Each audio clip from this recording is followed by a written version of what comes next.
എന്തോന്നടാ ചേച്ചിയെ ഓ ചേച്ചിക്ക് ഓർമ്മ ഉണ്ടോ എന്തോന്ന് നമ്മുടെ കുട്ടിക്കാലത്ത് അമ്പലത്തിലെ ഉത്സവത്തിന് പോയത്? പിന്നെ അന്ന് കുട്ടിശങ്കരൻ ആനയുടെ വാലിന്നൊരു രോമം വേണമെന്ന് ചേച്ചി എന്നോട് പറഞ്ഞില്ലേ മോതിരം ഉണ്ടാക്കാൻ.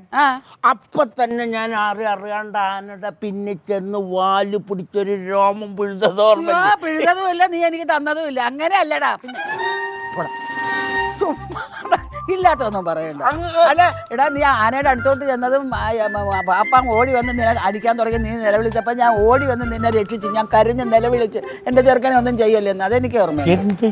പിന്നെ പോടാ പോടാ പുട്ടൂറ്റില്ലെന്ന് അങ്ങോട്ട് തള്ളി ഇറക്കണ്ട. നീ കുറച്ചൊക്കെ തള്ളല് തള്ളല് തള്ളല്. അത് ഞാൻ നേരത്തെ ഞാൻ ചേച്ചി പറഞ്ഞപ്പോ ആനയാന്നും കൂടി നോക്കാണ്ട് ഓടി ചെന്നില്ലേ ചേച്ചിയുള്ള സ്നേഹം കൊണ്ട്.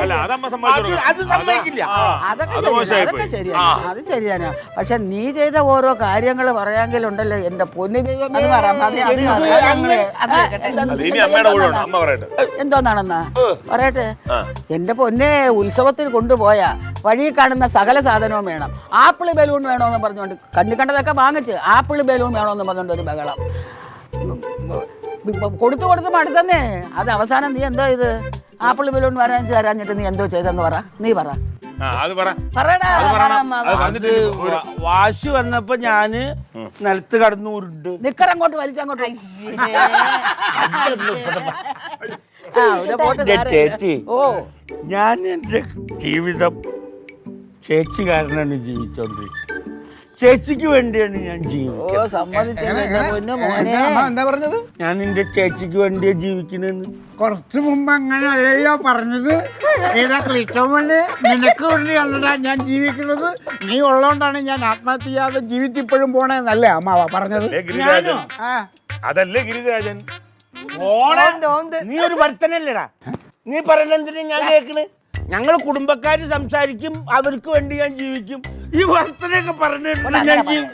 ഒരു കാര്യം ഇപ്പൊ എന്തായാലും സന്തോഷമായല്ലോ, സമാധാനം, ടെൻഷൻ എല്ലാം തീർന്നല്ലോ, ദേഷ്യം പോയല്ലോ. ഇനി ടെൻഷൻ തീർന്നില്ലെങ്കിലും അമ്മാവന്റെ മൂഡ് ഓഫും ടെൻഷനൊക്കെ തീരാൻ തങ്ക ഒരു വിദ്യ പ്രയോഗിച്ചു കൊണ്ടുവന്നിട്ടുണ്ട്. മുട്ടപ്രയോഗമൊക്കെ തീർന്ന അതാണ്. എടാ, ഇത് കുണ്ടക്കറിവാണ്, ഓംലെറ്റ് കറിവ്. ഇങ്ങോട്ടൊക്കെ അമ്മ ഈ ഓംലെറ്റ് ഉണ്ടാക്കി തന്നില്ലെങ്കിൽ ദേ അവിടെ നിന്ന് വന്ന പോലെ സന്തോഷമായിട്ട് ഇങ്ങ് വരണം, അല്ലാതെ ദേഷ്യപ്പെട്ടല്ല. ഡീ 2 ഓംലെറ്റ് ഇങ്ങ് എടുത്തേ എന്ന് ഇവിടെ വന്ന് ചോദിക്കണം. അപ്പൊ ദേ ഇതേപോലെ നല്ല ചൂട് ഓംലെറ്റ് അമ്മാവിന്റെ മുമ്പിൽ വരും. പിന്നെ അങ്ങോട്ട് ഒറ്റക്കിരുന്ന് അങ്ങ് കഴിച്ചേ. അത് ശരി. അപ്പൊ അവളത് അവിടുന്ന് ഇതിവിടെ വിളിച്ചു പറഞ്ഞ ഓരോരോ കാര്യങ്ങൾ മറക്കാൻ വേണ്ടി ഞാൻ ശ്രമിച്ചോണ്ടിരിക്കുമ്പോ എല്ലാരും കൂടി മനുഷ്യനെ പൊട്ടം കളിപ്പിക്കാൻ നിൽക്കുക. എന്തോന്നാടാ തുടങ്ങിയല്ലേ? ഒരു കണക്കിന് ഞാൻ നന്നാക്കി കൊണ്ടുവന്നത് നശിപ്പിച്ചു.